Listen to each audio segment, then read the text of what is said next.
Greetings, adventurers!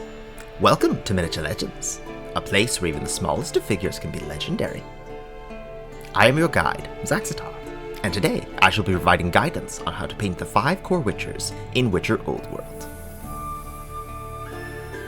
Whether you're interested in replicating my methods, or simply looking for some miniature painting inspiration, I will be showing my process as I paint these models.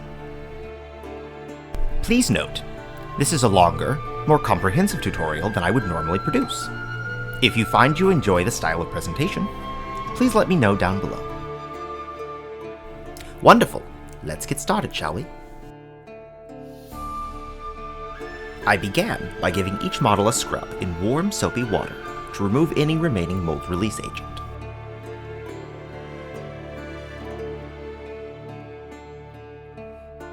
Next, I remove the model's mold lines.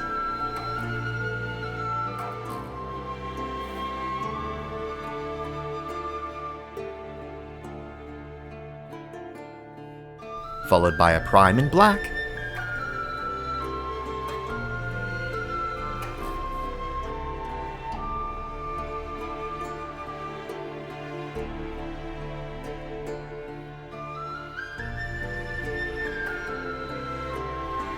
and a dry brush in white to pick out all those details.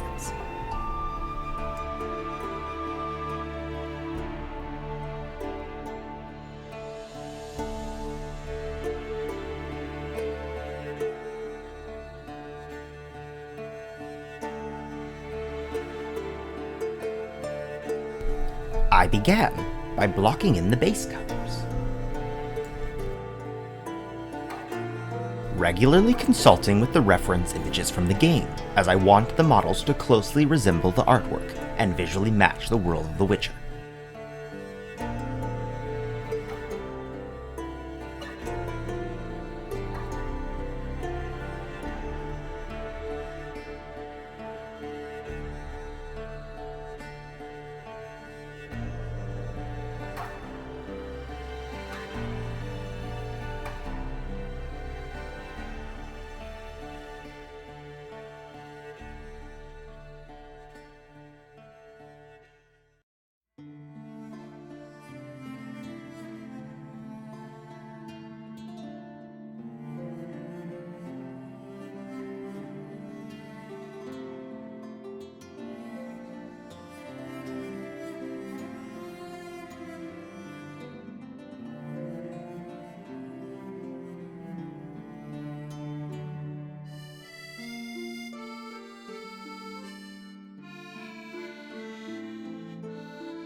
Witchers carry 2 blades, one made from silver and the other steel, so I decided to use 2 different metallic paints to give each blade a different visual identity.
I plan on some object source lighting on this Igni sign, so I am simply going to highlight it in orange for now, and work to build color in later stages.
We're all idle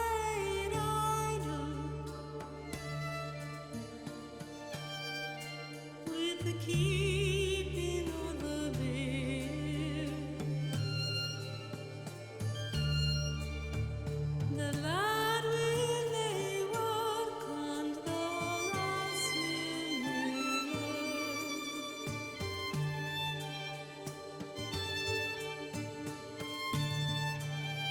The lad will lay work and the lass will lay. I later found that the Viper was looking too brown and lacking contrast, so in later steps, I actually repainted his trousers with Eshin Gray. Long in my blood, Bonnie and Moe.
Nå hindres deg over at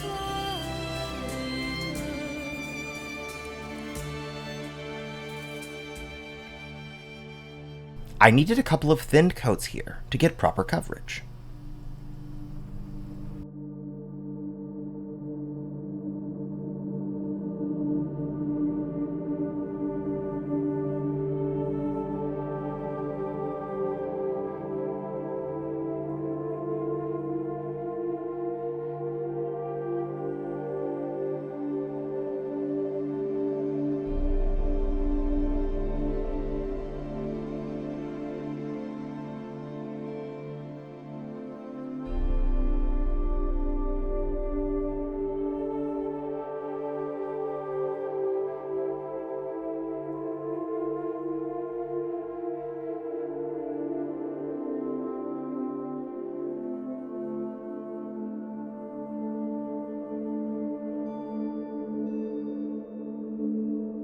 Now, let's move on to washing our models.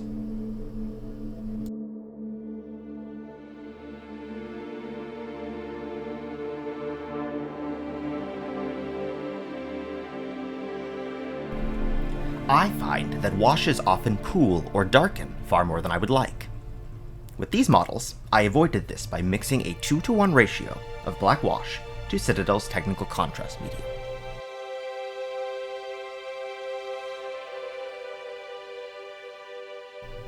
The flow aid properties really helps prevent the wash from pooling.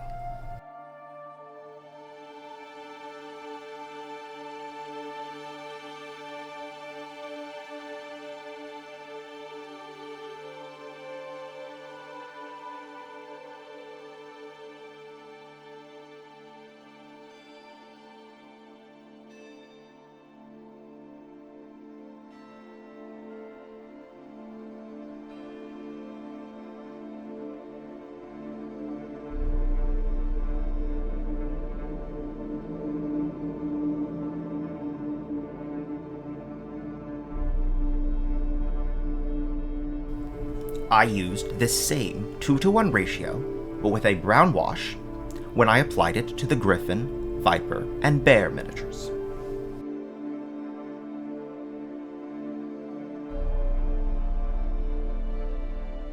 I painted each face with the same method, so, to shorten the video, I've simplified it to this section. I began by applying a dot of pure black into the eyes. Then, using a warm off-white, I dotted the whites of the eyes on the left and right sides.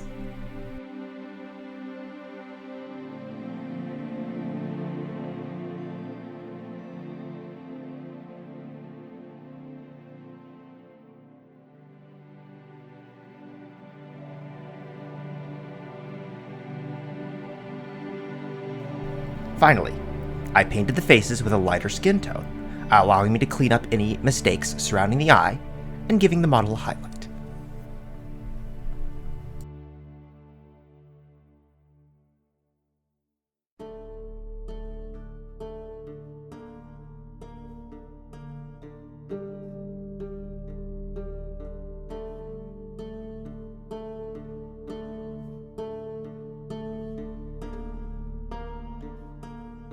Here I am re-establishing the midtones so I can prepare for my highlights.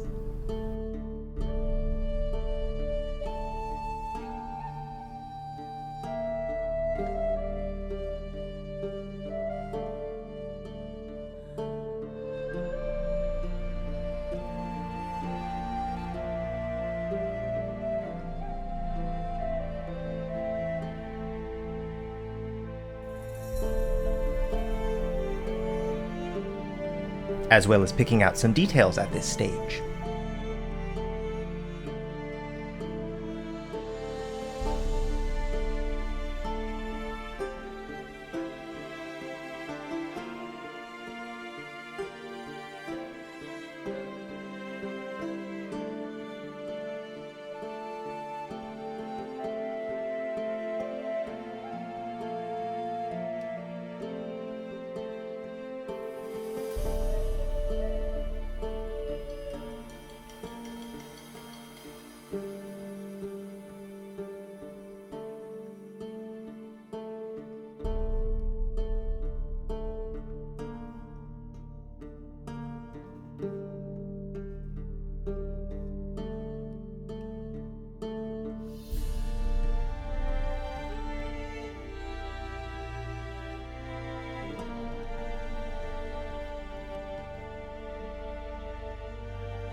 Dry brushing with progressively brighter tones gives a nice easy gradient for stone.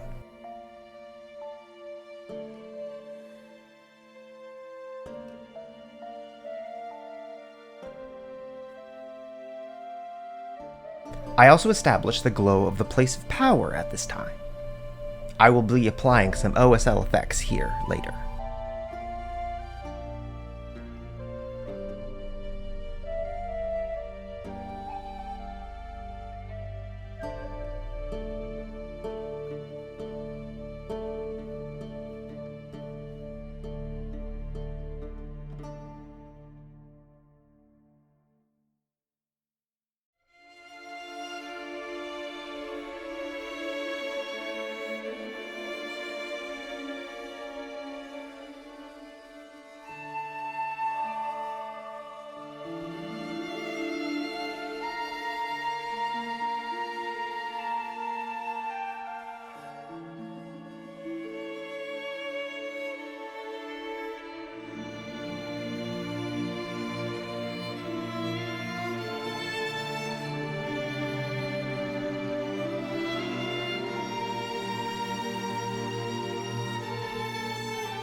My biggest tip for metallic paints is to remember to highlight them.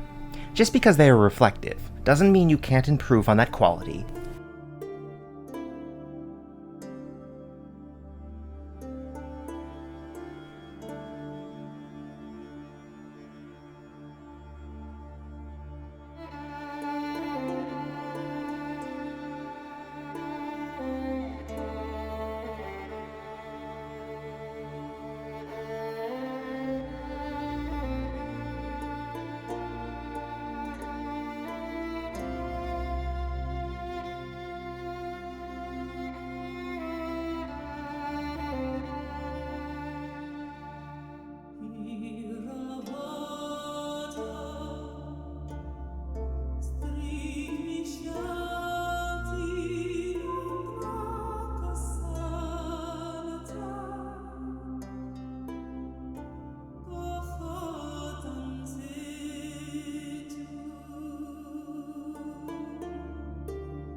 Here's where I decided to repaint the trousers.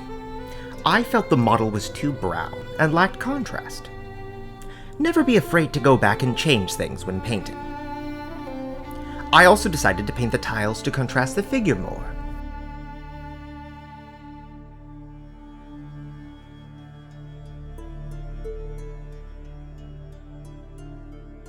Applying a wash to add some easy shadowing.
I wanted the Bear Witcher's cloth to look somewhat worn and dirty, so I left harsh shadows and transitions to give that impression.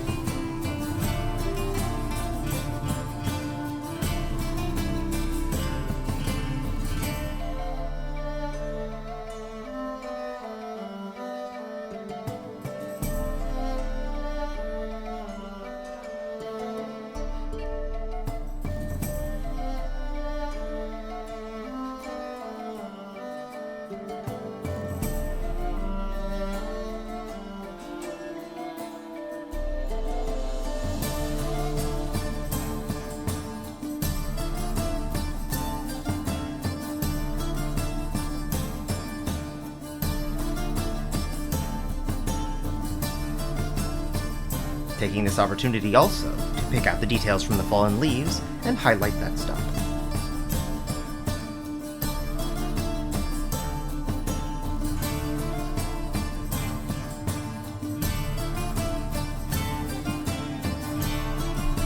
At this point, the miniatures are serviceable for tabletop gaming, but I always like to push myself to add some additional detail.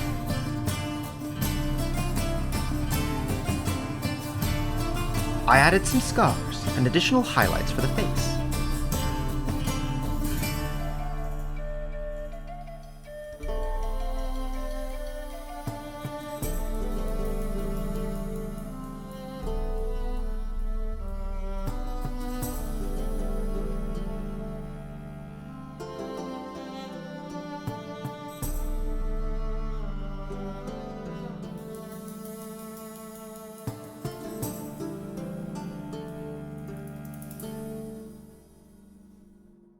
As well as touching up the metallics.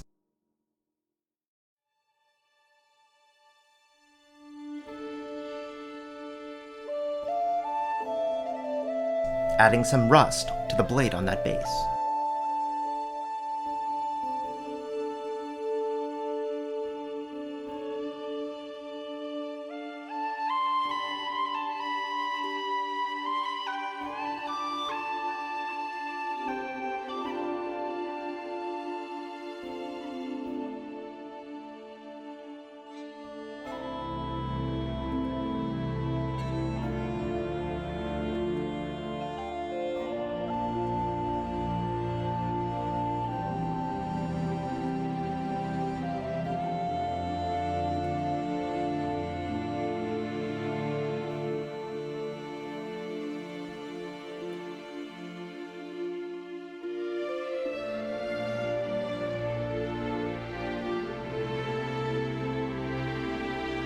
When painting object source lighting, I find it best to build thin layers around the area, waiting for each to dry and working towards a bright off-white for the light source.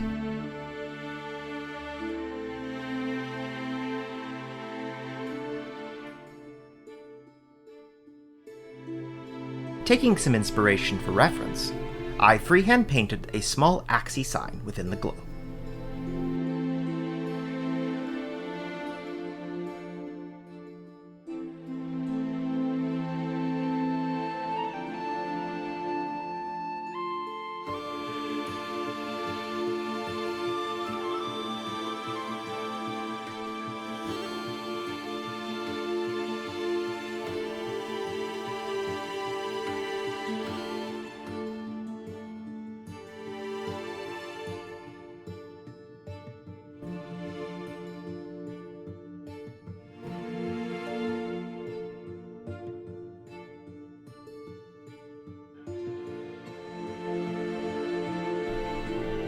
Within this OSL, I found that the orange was not vibrant enough when compared to the light cast upon the fingers, so I went over the sign with a pure white to enhance the vibrancy before layering yellow and orange glazes.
As the Viper has more exposed skin, I spent extra time here glazing and blending highlights and shadows.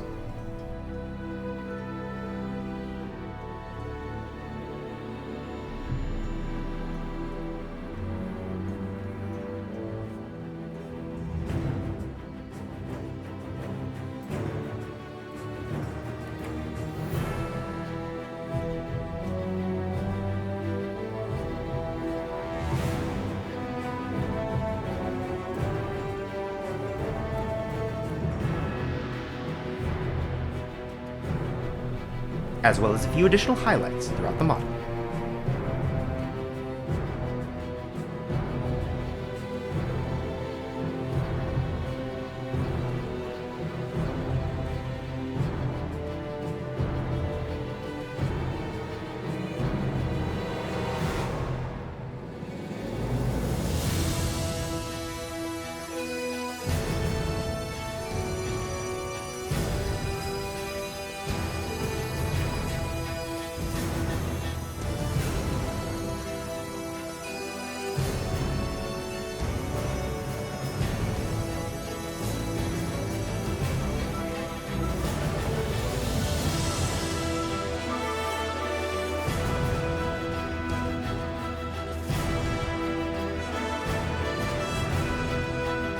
I wanted the scar to look fresh and pronounced, like it had just healed, so I underpainted off-white first, to give it more of a vibrant look.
And we're done.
You enjoyed seeing my process. Would you like to see more tutorials on other board game miniatures? More Witcher models? Please let me know your thoughts down below. For now, if you want to see more of my work on miniatures, why not click on the video on the top left? I hope to see you again soon. Farewell, adventurers.